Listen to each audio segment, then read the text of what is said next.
বাংলাদেশ পাকিস্তানের সাথে এই টি-20 সিরিজটা জিতেছে, এটাই আমাদের জন্য আশাব্যঞ্জক আমি মনে করি। আজকে যেহেতু অলরেডি আমরা সিরিজ জিতে গিয়েছি এবং আজকে অনেকগুলো চেঞ্জ ছিল টিমে, সো আমার মনে হয় এটাও জরুরি অন্যান্য প্লেয়ারদেরকেও খেলার সুযোগ দেয়, যেহেতু আমরা সিরিজটা অলরেডি জিতে গিয়েছি। তো আশা করি সামনের দিনেও বাংলাদেশ জাতীয় দলের এই সফলতা অব্যাহত থাকবে। আমরা আমাদের এক্সপিরিয়েন্স এবং এক্সপার্টিস শেয়ার করব। যেখানে বাংলাদেশ ভালো সেখানে পাকিস্তান সেটা নিয়ে উপকৃত হতে পারে, যেখানে পাকিস্তান ভালো সেখানে আমরা তাদের থেকে সেটা নিয়েও উপকৃত হতে পারি। এছাড়াও আরও অন্যান্য বিষয়ে আলোচনা হয়েছে। পাকিস্তানের সাথে বাংলাদেশের ওভারঅল সম্পর্ক এবং কোলাবোরেশনের ব্যাপারে আলোচনা হয়েছে।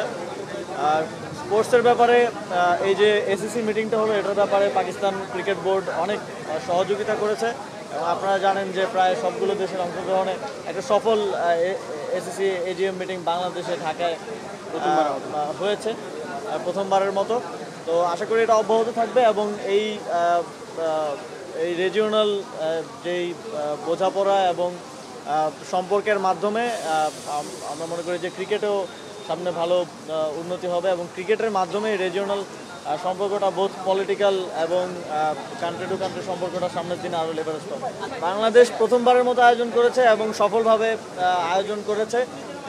আপনারা হয়তো জানেন যে অনেক ধরনের বাধা বিপত্তি বা ছিল, তবে এখানে পাকিস্তান ক্রিকেট বোর্ড সহ আরও যারা আছেন সবাইকে ধন্যবাদ। সবাই একটু সফলভাবে বাস্তবায়ন করতে সহযোগিতা করেছে এবং ক্রেডিট গোস টু আমিনুল ভাই অ্যাজ ওয়েল। উনি অনেক পরিশ্রম করে এটা সফল করেছেন। যেহেতু বাংলাদেশ তো এসিসির প্রেসিডেন্ট থাকবে নেক্সট 2 ইয়ার এবং তারপর পাকিস্তান, তো এটা একটা গুড স্টার্ট এর জন্য। অবশ্যই পজিটিভ এটা, আমি মনে করি যে ফ্যানদের জন্য এটা পজিটিভ, যারা ক্রিকেট নিয়ে একটু হতাশ হয়ে যাচ্ছিল তাদের জন্য।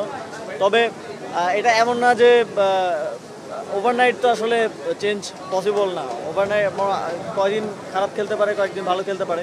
তবে আমরা কাজ করতে যাচ্ছি লং টার্মের জন্য। আমরা এমন পলিসি নিতে চাচ্ছি, ডিসেন্ট্রালাইজেশনের মাধ্যমে চ্যানেলটা তৈরি করতে চাচ্ছি এবং প্রপার ট্রেনিং সেট আপ করতে চাচ্ছি, যাতে করে এটার ফলাফলটা হয়তো আজকে পাওয়া যাবে না, এটা 5 বছর পরে পাওয়া যাবে, বাট এটা লং টার্মে বাংলাদেশের ক্রিকেটকে একটা ভালো জায়গায় পৌঁছে দেবে।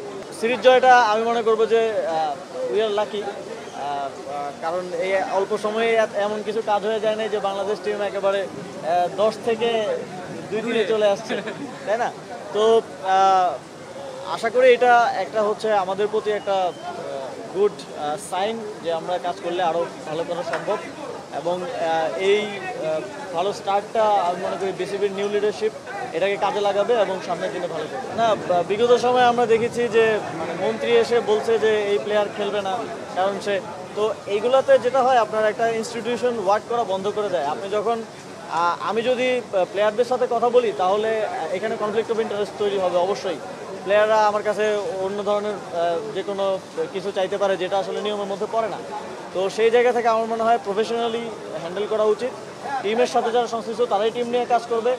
আমাদের কাজ হচ্ছে অ্যাডমিনিস্ট্রেশন নিয়ে কাজ করা, পলিসি নিয়ে কাজ করা। আমরা ওইটা নিয়ে করব, যে যার যার কাজটা করলে আমি মনে করি যে সামনের দিকে আরও ভালো ফলাফল আসবে। ট্রানজিশন পিরিয়ডটা কখনোই আসলে কোনো দলের জন্যই ভালো হয় না। কোনো একটা দল যদি দীর্ঘদিন একটা সেট আপে খেলে, সেটা যে দলই হোক, আবার নতুন করে যখন ট্রানজিশন হয় তখন একটু আপনারা জানেন যে টার্মোয়েল যায়, কিছু খেলা খারাপ যায়। তবে আমি মনে করি যে এই টিমের সম্ভাবনা আছে এবং হার্ডওয়ার্কের মাধ্যমে এবং বিসিবির কাজের মাধ্যমে আমি মনে করি এই টিম লং টার্মে বাংলাদেশকে ভালো কিছু দেবে।